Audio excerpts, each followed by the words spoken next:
just for safety reasons, that no one will go in the road. Right. Yes, sir. Thank you. Mr. Seeley? None at this time. Mr. Thomas? I have no questions. I have no questions either, Mr. Chairman. Thank you, then. Thank you. At this time, I'm going to close the public comment period. Mr. Smith, this is your district. Would you like to make a motion?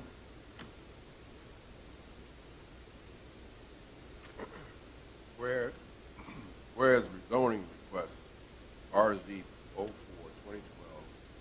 modify the zoning development plan associated with RZ 01-2005 proper permit the relocation of certain child-oriented amusement rides outside the present designated area to the Kitty Midway and expand the location of the general midway to the area formerly designated as the Kitty Midway. Appears to be generally consistent with the objectives of the comprehensive plan and future land use map.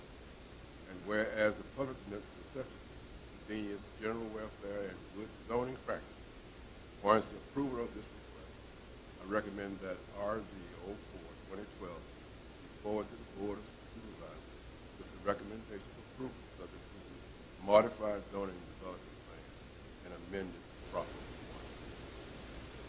I have a motion. Do you have a second? I think it's more than one prompt. If you're going to do that fence. Mr. Smith, can you just amend your motion to include the volunteered proper additions for the security? Amend that. So volunteer. I have a motion. Do you have a second? I second it. Any further discussion? I just want to make clear that we are going to have the barricade as requested by state police. Just as a clarification, his additions to his proffer were for a separation between the concert and the kiddie area, for a separation between the thrill pit and the midway, and for a separation for the rear egress, ingress for emergency vehicles. Okay. At this time, I want to call the vote. Mr. Fumero? Aye. Mr. Thompson? Aye. Mr. Smith? Aye. Stanley? Aye. Dr. Bush? Aye. Pete Davis? Aye. Chairman Akers, the motion carries. Thank you. Thank you, Mr. Chairman. Before I close it, I'm going to close the public hearing for the Board of Supervisors. The staff, does the board have any questions or comments? Mr. Chairman, after doing research on this motion, I talked to Mr. Ellsworth. Clearly, it's a recommendation that there's a distinction between the kiddie area for protection of children. So I wholeheartedly support it. After doing some research, after reading the concerns of the sheriff, certainly the ingress and egress was an issue, but that's been addressed. So I think all of those issues have been addressed. Make a motion. This time, I'd like to make a motion that we approve the request for RZ 04-2012. Second. Motion made by Mr. Underwood, seconded by Mr. Thomas. Discussion on the motion? Yeah, let me just amend that. Can I go? Go ahead. I just wanted to amend that to make sure that we do include the barricading as requested by the Planning Commission and the Sheriff's Office. And proffered by the applicant. And the proffer by the applicant. And I amend my second. I got it. You're too late. Okay, but Motion made by Mr. Underwood, seconded by Mr. Thomas. Further discussion on the motion. All in favor, vote by saying aye. Aye. All opposed, nay, and the motion is carried. Thank you. Okay, Chairman, may we have a minute to break down our meeting? Please, absolutely. Board will take a 5-minute recess. 30 minutes? Yeah. We'll reconvene the Caroline County Board of Supervisors meeting to order. The next item on the agenda is item 5, an ordinance to repeal and replace Chapter 52, handguns concealed, of the Code of Caroline County to eliminate fingerprint requirements as required by changes to state law.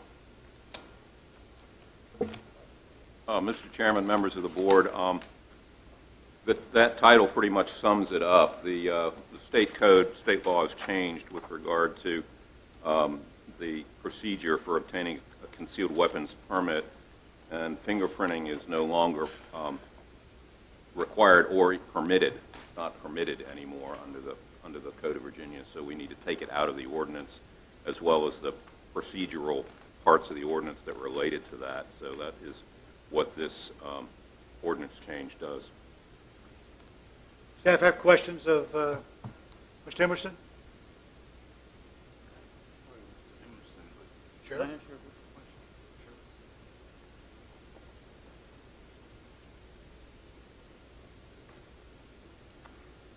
Sheriff, I really do appreciate you coming down and also appreciate you being here. I understand you left the Sheriff's Convention to be here tonight, so we do appreciate that.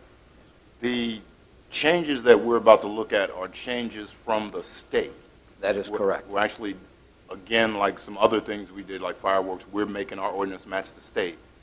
Yes. I wanted to ask you, though, the one thing that concerns me about the whole thing, even the state now allows you to take an online proficiency test, doesn't it? Yes, I believe so. As opposed to passing a 4-hour class. So theoretically, I can take this online test and have you stand over my shoulder, not that you would do that, but anybody else stand over my shoulder, pass this test, not get fingerprinted, and all I have to do is come to you and get a concealed weapons permit. You actually go to the circuit I court wish I first, had cut the fill that out. TV off first, but that's really the way it works now. Yes, sir. You go to the circuit court, get the application, and God bless you. And then the background checks that's done by the sheriffs, and again, the Sheriff's Association through the General Assembly. There were not enough sheriffs that opposed it, and they went on with the state law to say no more fingerprints. Our ordinance that y'all had into play really worked well because you did not have to fingerprint those that already had the license, so it wasn't an inconvenience. But somehow the General Assembly felt like they don't need fingerprints anymore, so we do background checks by name, date of birth, Social Security. Okay. Thank you, sir. Mr. Emerson, do we have the prerogative of making our ordinance more restrictive than the state? No. So basically, the scenario I just played out is the reality. You can take an online test, pass the background check. I don't even have to show proficiency. Oh, I'm scared. You have to be the proficiency and safety of the firearm, know how to use it. Again, it goes through that course. But I get that from the online test. Yes, sir.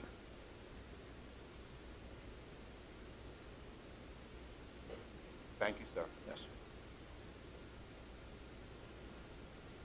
Thank you.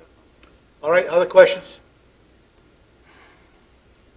Being no further comments, we will open the public hearing. We'll now open the public hearing on an ordinance to repeal and replace Chapter 52, handguns concealed, Code of Caroline County, to eliminate fingerprint requirements as required by changes to state law. Is there anyone who would like to speak in favor of or in opposition to this ordinance repeal? Is there anyone who would like to speak in favor of or in opposition to the ordinance repeal and replacement? One last call. Is there anyone who would like to speak in favor of or in opposition to an ordinance repeal and replacement? Hearing no further comment, the public hearing is declared closed. Does the board wish to take care of this issue? Is there a motion to approve? So moved. Motion made, Mr. Taylor. Is there a second? Second. Seconded by Mr. Seeley. Is there discussion on the motion? All in favor, vote by saying aye. Aye. All opposed, nay. Nay. I'd like to vote nay. All right, so what nays do we have? Mr. Underwood? Yes, sir. And Mr. Thomas. Division of the House. Mr. Black, how do you vote? Aye. Mr. Taylor? I vote aye. Mr. Underwood? Nay. Mr. Seeley? Aye. Mr. Thomas? I'm in favor of the Second Amendment, but I think we're going a little too far, so I vote nay. And I vote aye as well. So the motion passes on a 4-2 vote. All right. Mr. Chairman, I just want to say I understand that we have to follow state code, and that's more of a vote with reservation. So Just want it to be noted that we don't fully support it, but we don't have a choice. Gotcha. On this one. Absolutely. Certainly, we can. Understand. All right, next item on the agenda is unfinished business. Continued discussion of request from Virginia Department of Game and Inland Fisheries for the use of county-owned land for canoe boat landing on Mattaponi River. Mr. Chairman, members of the board, you have some update provided by Mr. Larry Hart at the Department of Games and Inland Fisheries concerning the letters that the board asked Mr. Hart to send to abutting property owners along that portion of the river from the wildlife management area down to the property owned by the board in Milford. As you can see from the letters in your packet, the majority of the owners who did respond, who are abutting the river, actually are in opposition to the additional boat landing, expressing a number of concerns, including trespassing, littering, etc., along that section of the river. I thought Mr. Hart was going to be here tonight, but I do not see him in the audience. So I'll do the best to answer any questions that you might have. Does the board have any questions of Mr. Fincham? Mr. Fincham. I got a couple questions. This is kind of this is a really tough one for me because this is my kind of escape, is getting out on a boat and so forth. I really enjoy it and fishing. If I'm going down a river, if I'm floating down a river, who owns the river, and if I get off, I mean, what is exactly, who owns what when I'm floating down, I guess is the question. I knew you'd ask me a question that needed to be referred to Mr. Hart. It's my understanding, based upon state code, that the water itself and the land actually beneath the water, it's considered waters of the Commonwealth. Whether that is mean low water level, mean high water level, I can't tell you what that specific boundary is where it becomes private property versus public property. I think Mr. Hart would need to answer that question for you. Mr. Fincham, may I ask you a quick question? Yes, sir. This is unlike the firearms ordinance where the state basically says this is what you have to do. I don't have to do this, right? No, sir, you do not. I do have options to say that we decide to not do a boat ramp because of the concerns we have from the property owners, right? This is county-owned property, Right. And as such, the Board of Supervisors can say yea or nay as to the use of that property. Yes, sir. And that is, well, Page Road used to be Mattaponi, it's not now, but most of that is in the Mattaponi district. I've gotten a few letters. I think Mr. Seeley and I were just talking. I think he's got 4 or 5 like I've gotten from the property owners there. So I just want to make sure we have the option of saying, no, we don't want to do this since it is county land, even if the water does belong to the Commonwealth. Yes, sir, that is correct. They are coming to the board asking your permission to enter into a joint use agreement for that property. Thank you, sir. Other questions? Mr. Fincham, I got another one. Even without the boat landing there, if I'm an avid canoeist or kayaker, I can still go down that river without the boat landing, correct? You can still put in at the wildlife management area at their river access point. You can still float down the river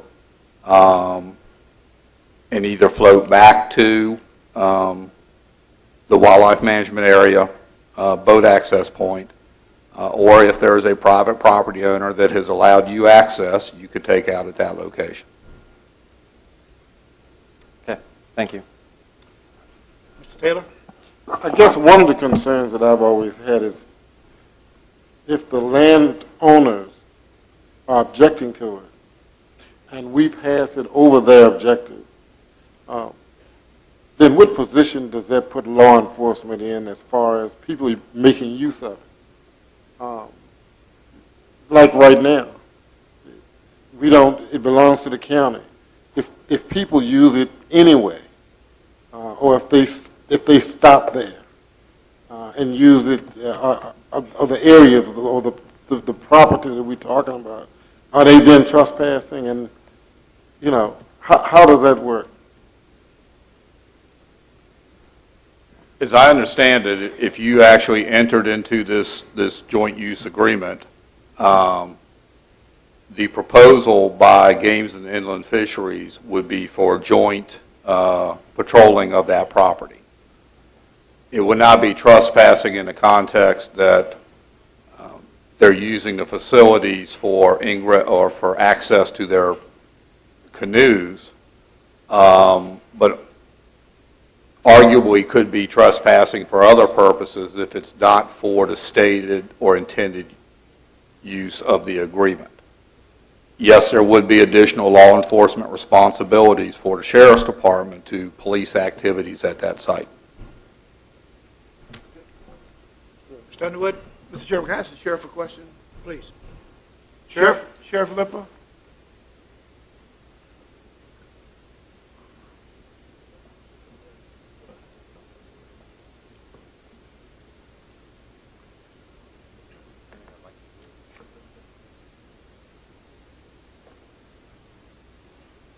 Thank you, Sheriff. I've read some of the responses regarding the from the complaints of property owners regarding littering and shooting from boats and from canoes and those types of things, illegal harvesting of game, trespassing. How much of a burden would this put on you if we decided to build this? How much additional burden?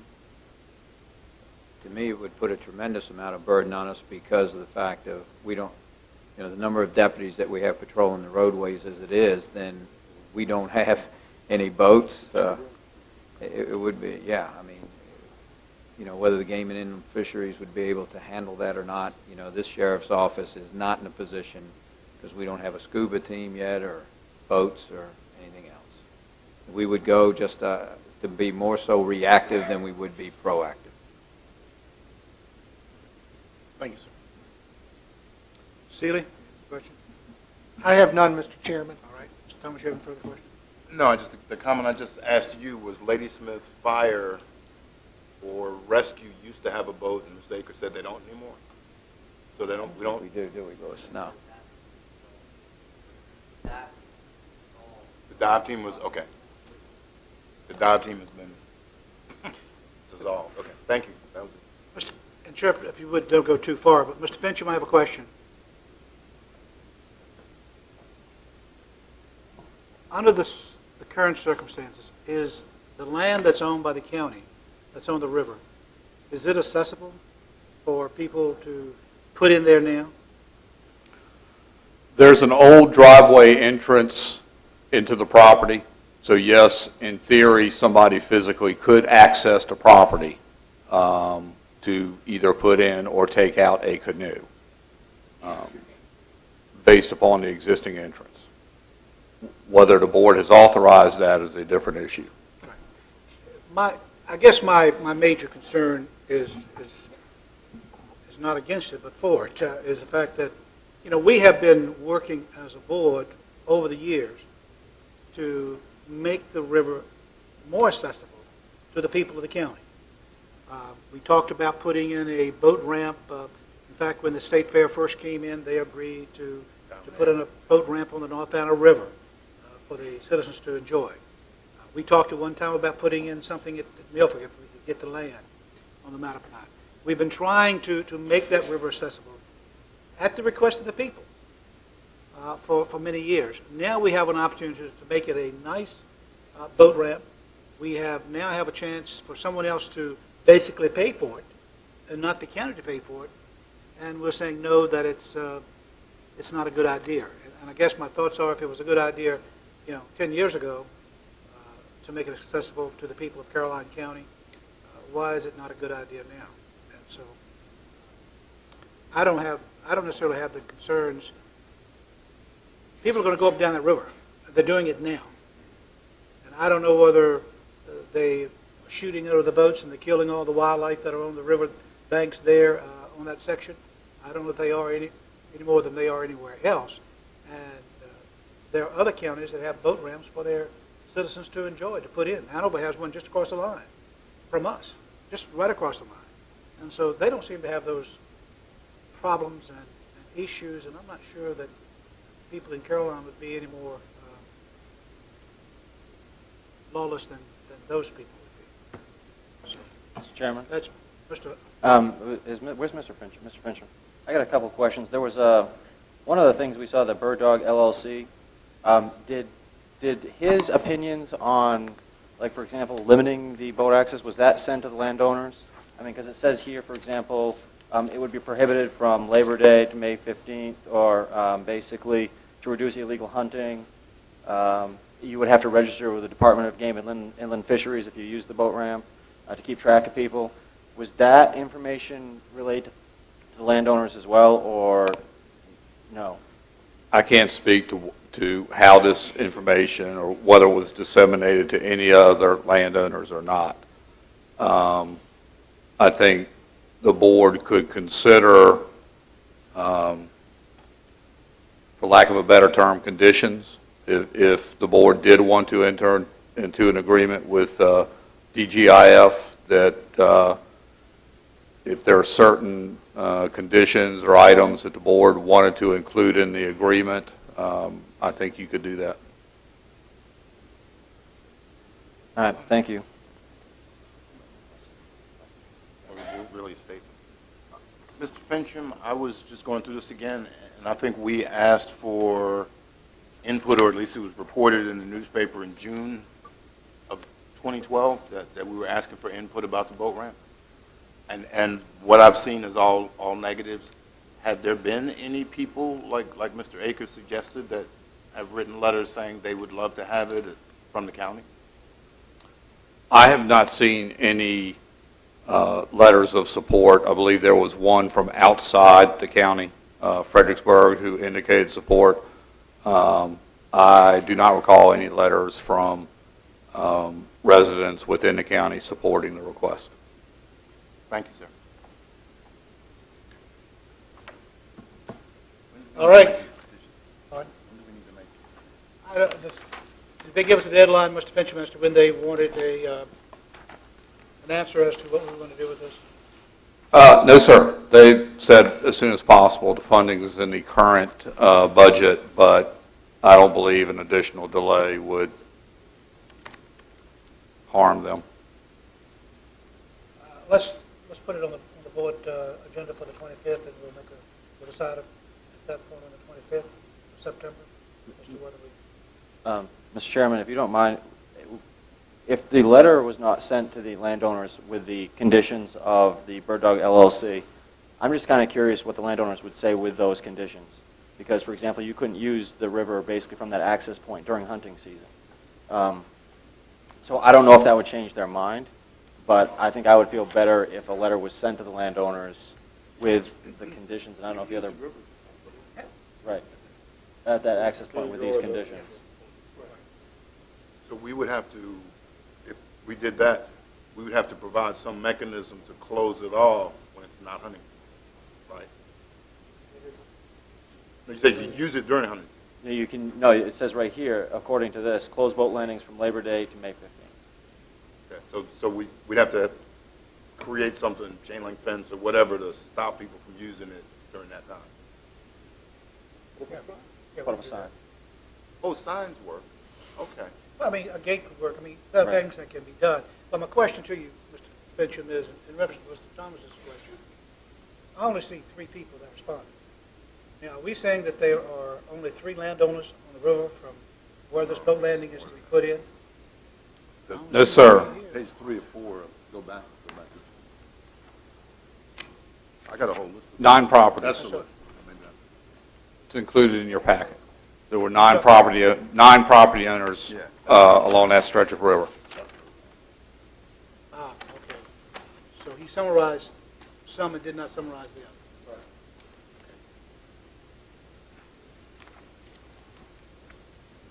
Now, 2 letters we have in here are from the same property.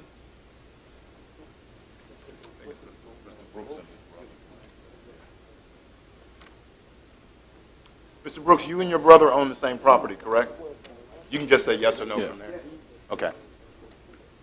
Thank you.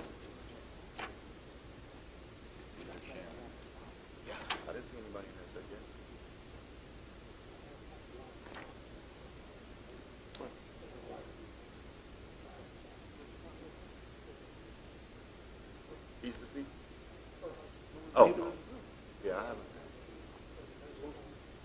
Okay, put it back on the agenda for the 25th, and we will vote on it on the 25th. Thank you, Mr. Fincham. Next item, unfinished business, proposed adoption of a resolution of the Caroline County Board of Supervisors in opposition to the installation of toll collection facilities on Interstate 95. Mr. Chairman, members of the board, we placed this back on the agenda. There have been a fair amount of other localities that have signed on being opposed since we last had this on. Wanted you to have an opportunity to look at this again. There actually has been statements, and it was covered in the Caroline Progress, I think last week or the week before, that the governor made on a call-in radio show saying that maybe Caroline was a good idea because, of course, the counties down at the southern end of the state have all said, well, this plan doesn't make as much money as if you put it in Caroline, which VDOT has said at all of its meetings they would make more money if the toll were in Caroline.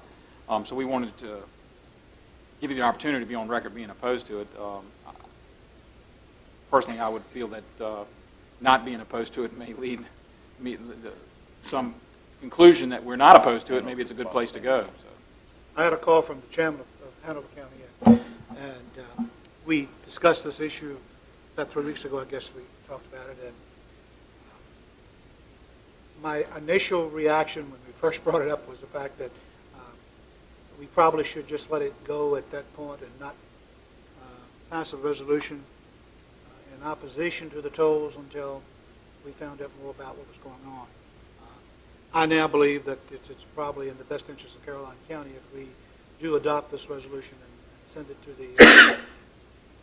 the elected officials that are involved and let them know our opposition to the tolls being placed on I-95. Period. I understand, period. But I understand that there has to be revenues generated somehow for the roads. You know, it has to be through a fuel tax. It has to be through some method in order to arrive at the revenue that's going to be needed to upgrade and maintain the roads in the state of Virginia. And I commend the governor for trying to come up with some way of doing that without putting a further tax burden on necessarily just all the residents of the state of Virginia. But I don't know that tolls is the answer, and certainly the tolls in Caroline County is not the answer to this particular issue and concern. So again, I would, and I did ask Mr. Cully if he would put it back on the agenda for the night, and I would certainly encourage this board to adopt this resolution in opposition to the tolls being placed on 95. Any other questions, any other concerns, any other discussion? Mr. Chairman, Thomas. just to make sure we all understand now, that in our packet we have $12.1 billion would be the transportation needs over the next 25 years. And these tolls, I think they said, would generate 20 million or something in that nature. So, I mean, we're really just pretending to put tolls up there like it's going to do something. If we really want to be serious, if we really want to fix the roads, I drive a lot. I'm embarrassed that Virginia's roads are worse than North Carolina's and West Virginia. We have, the only way to fix it is the fuel tax. They are. I'm embarrassed to say that. But anytime we're behind West Virginia, it's a bad thing. So, and all due respect to West Virginia, but we got a lot more road than they do, and it's just embarrassing. We have to address it through the fuel tax, and we have to tell Richmond to get serious about it. And that's the only way we're going to get serious about it. Okay. Any other comments? Question? Mr. Chairman, one of the key things for me was it says the approximately $50 million per year that VDOT currently receives from the Federal Highway Administration may evaporate, basically, if Virginia puts in the tolls. So I, from the financial standpoint, I don't think it makes sense either. So we could lose that $50 million. Okay. Yeah, because that's what they're trying to say. Yeah, you right. generate that $50 million we give you. Exactly. And we're still going to be $12 billion. That's a lot of where, I don't know where Beth is, but that's a lot of money. Any other questions, comments? Oh, yeah. Is there a motion to adopt this resolution in opposition to the installation of toll collection facilities on Interstate 95? So moved, Mr. Chairman. Is there a second? Motion made by Mr. Underwood, seconded by Mr. Black, that we adopt the resolution, the Caroline County Board of Supervisors in opposition to the installation of toll collection facilities on Interstate 95. Discussion? Discussion? Mr. Thomas. Probably not successful, but worth mentioning. We don't mention anything about the fuel tax in this resolution. Yeah, Would the chair or I whoever made wouldn't- the motion be willing to do that? I think it's just, we need to keep it separate. It's two separate issues. I just wanted to try. If the board is I'm really good. serious about, Yeah. if you're serious about Oh, I fuel am. tax, you have the opportunity in Caroline County to do it, to take care of Caroline County roads. Actually, If you're I'd serious like about to, it. actually, I'd like to take care of all the roads, not just our roads. I'm worried about Caroline County roads. That's what mainly I'm concerned about. But anyway, you Yeah, heard the but discussion. when I get to exit 98 and the road's bad, what's that mean? Okay. Motion has been called for. Any further discussion? All in favor, vote by saying aye. Aye. All opposed, nay. And the motion is carried. We're going to do a fuel tax Did you one? vote against it? Yes. Division of the House. Mr. Oh, no, Black had- no, I voted aye. Oh, you okay. So it's, I voted against I know you always do. Next item on the agenda is continued first reading of an ordinance to amend Chapter 103, taxation of the Caroline County Code to provide for the proration of taxes on certain personal property acquiring a citizen in the county after January 1. Mr. Chairman, members of the board, the purpose of the proposed ordinance before you tonight is to change Caroline from a non-prorating county for personal property taxes to a prorating county. As a non-prorating county, which we currently are, the county does not tax vehicles cited in Caroline after January 1st each year until the following January. Under the proposed change to become a prorating county, if a county taxpayer purchases personal property after January 1st of a given year, he or she will be charged for the remainder of that year on a pro rata basis. The tax will be based on the number of months the personal property maintained situs in Caroline County or is owned by the taxpayer. The possibility of converting to proration for personal property taxes was first raised by Supervisor Black during the FY13 budget deliberations, and at that time the board indicated its intent to make the change to proration. The change is estimated to produce about a net $600,000 in additional revenue for the county annually. The first reading on the proposed ordinance was before the board on August 14th, and the board at that time did not advance it to a second reading, which is the public hearing. The reason for the continued first reading tonight is that the proposed ordinance is listed on the August 14th agenda. The title contained the entire county code section being amended, which included a reference to machinery and tools taxes. This inadvertently created confusion over whether the ordinance applies to machinery and tools. To clarify, the proposed ordinance does not apply to machinery and tools. To repeat, machinery and tools is not affected by this ordinance amendment. With that clarification, staff would ask that we move forward with the public hearing, the second reading and public hearing that will be advertised for the October 9th Board of Supervisors meeting. Board members have any questions of Mr. Harden? Is there a motion to move forward to the second reading and public hearing So on moved. October the 9th? So moved, Mr. Chairman. October Second. 9th. Motion made by Mr. Thomas, seconded by Mr. Black. Discussion on the motion? All in favor, vote by saying aye. Aye. All opposed, nay.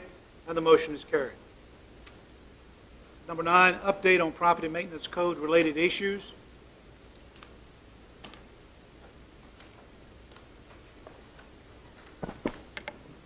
Mr. Chairman, members of the board, at your July 10th meeting, the board authorized staff to undertake property maintenance violations on a property in the Milford area with the approval of the board. Staff sent the appropriate notices to the affected parties and has received quotes for the cleanup of that property, which is tall grass, weeds, and other substances. The lowest qualifying quote received was for $1,400 for the property cleanup, and staff would request that the board formally authorize us to enter into an agreement to clean up the property for that amount.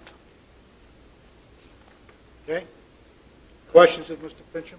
Mr. Fincham, you said Milford. The property we're referring to is actually Edwards Road, which Yes. would be the greater Bowling Green area? Some would call it that, yes, sir. Bowling Green suburbs, but it's Bowling Green, really, not Milford, so it's really off of 301 South. Yes, sir. Thank you. The second issue, the board also directed staff to prepare a list of property maintenance complaints by district, which we delivered to you this evening up there at your desks. I would congratulate Mr. Thomas on having the most complaints in his district. Thank you very much. Appreciate it. Recognizing that the board has not had the opportunity to review this list, I would ask that we bring this item back to the September 25th meeting. This will allow staff the opportunity to talk to the board members individually about properties in your district. You may know of properties that we do not have because we have not received a complaint concerning those properties. There may be properties that we have received complaints that do not qualify for enforcement under the property maintenance code due to their location.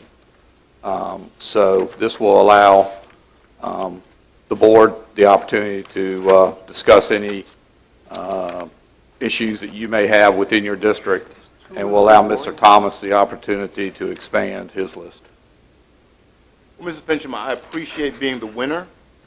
I'm not sure what I win, but just to let you know, some of these properties last year were in different districts. They're not all Mattapanai all the time. Some of them I got from redistricting. Thank you. But I appreciate you fixing them.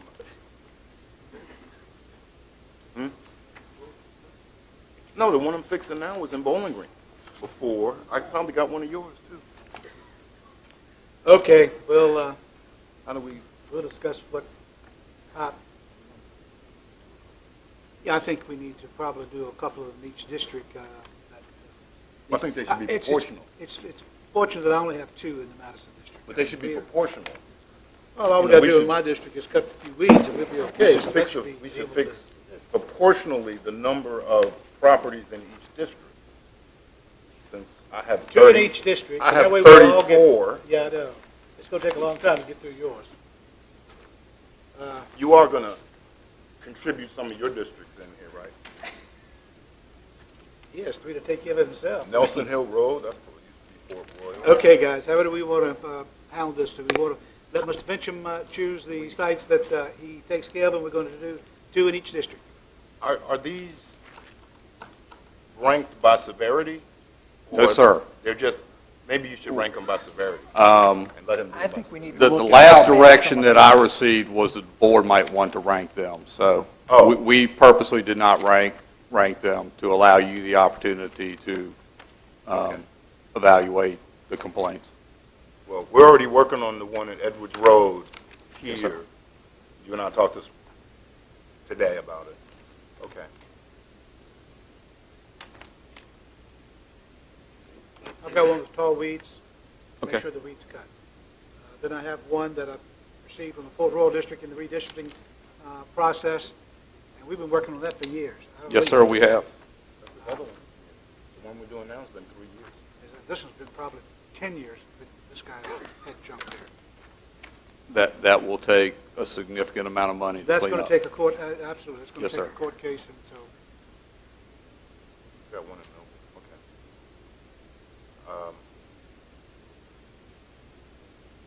we're going to let Mr. Fincham go through and to rank them as to how he feels that they should be taken care of, and there'll be two in each district. Not Yes, counting sir. this one we're doing already. 2 additional ones on here. The entire board voted to do the other one. Okay, that's fine. Nope, that's it. Two. All right. All right, thank you. We're over here. Go ahead. Mr. Chairman, I'd also ask that the board authorize me to go ahead and spend $1,400 to clean up the property. Is there a motion to allow Mr. Fincham to Of course. spend $1,400 to clean the So moved, property? Mr. Bishop. Is there a second? In the county of Carolina. And in spirit with Mr. Thomas, that it used to be in my district and it's been an issue, I'll second that. All right, motion by Thank Mr. Thomas, seconded by I Mr. also got Seeley. another one in your district. Discussion on the motion. All in favor, vote by saying aye. Aye. All opposed, nay. Mr. Underwood, are you going to say nay, or you vote? I'm voting aye. You vote no, okay. He Motion's voted, carried. he voted no. Can I have this? I did not. No, he voted aye. All right, the next item on the agenda is new business. Mr. Chairman, under new business, I'd like to at least make a motion to rescind the Abundant Life Academy decision from the last meeting. Second. Motion by Mr. Seeley and seconded by Mr. Black. And the motion is to rescind the motion concerning the Abundant Life Academy. Abundant Life Academy decision, and look at other options for that, even sending it to the Planning Commission, but rescind must come first. Discussion on the motion. All in favor, vote by saying aye. Aye. All opposed, nay. Nay. All right. Authorization to declare fire in ladder truck. Oh, division. Oh, division of the House. Mr. Black. Aye. Mr. Seeley. Mr. Taylor. Nay. Mr. Underwood. Nay. Mr. Seeley. Aye. Mr. Thomas. Nay. I vote nay as well. Again, now we'll go to the authorization to declare fire and rescue ladder truck as surplus property.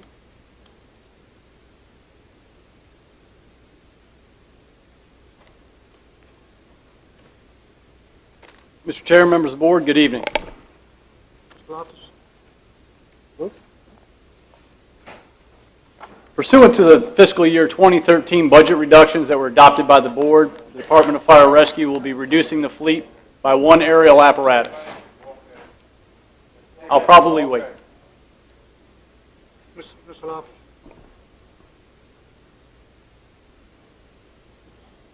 Let it clear out.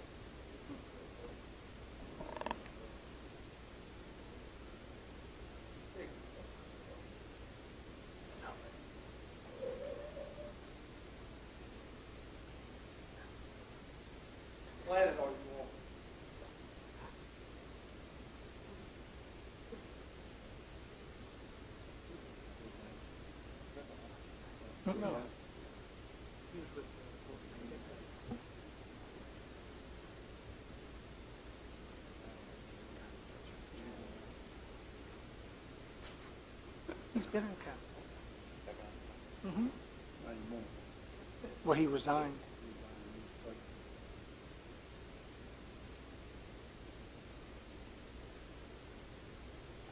Mr. Loftus. Thank you. Pursuant to the fiscal year 2013 adopted budget reductions, the Department of Fire Rescue will be reducing its fleet by one aerial truck. As you're aware, both Bowling Green Fire and Ladysmith Fire have aerial apparatus that were purchased several years ago. The department will reduce the budget by our operational expenditures for maintenance and testing of those two apparatus, which are significantly high.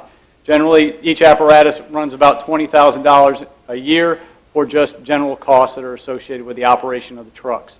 So the reduction of one truck will meet our percentage that we had to reduce this year in the budget. With me, we have Division Chief Louis O'Barry of Ladysmith and Division Chief Brad Thomas of Bowling Green could not make it for a work obligation. At this point, I've made the decision by listening to both O'Barry and Chief Thomas that I will reduce the truck in Bowling Green will be taken out of service. I do want to assure the board of a couple things. Number one, in looking at Caroline County as a whole, coming in here as a new fire chief, you do not have a sufficient need to support two aerial apparatus. And looking at the last 4 years of response data, which I've shared with the board, I do not see any significant impact by reducing the fleet by one aerial apparatus. The trucks that were purchased used, and because of that, have a significantly high maintenance cost that will go along with them now and through their lifespan. The Bowling Green truck itself, the chassis, the engine, they're no longer making that model anymore. So as we move down the road, getting parts and maintenance will always